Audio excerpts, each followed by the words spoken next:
How to fix PHP extension zip or GD not installed.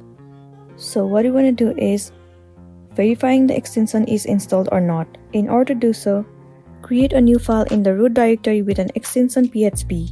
Run the file in any browser and you will see the given extension is installed or not. Well, to install, what you want to do is click on the config button, then select the PHP file for your PHP installation and then open it in a text editor. Locate the line that specifies the location of the extension. Look for the extension you want to install and remove the semicolon preceding the line.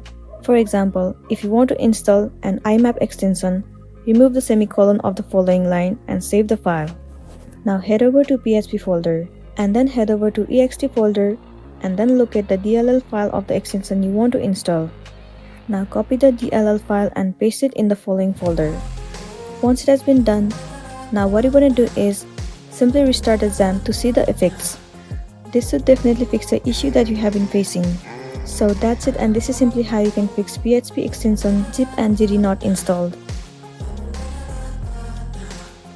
I really hope this video is going to be helpful for you.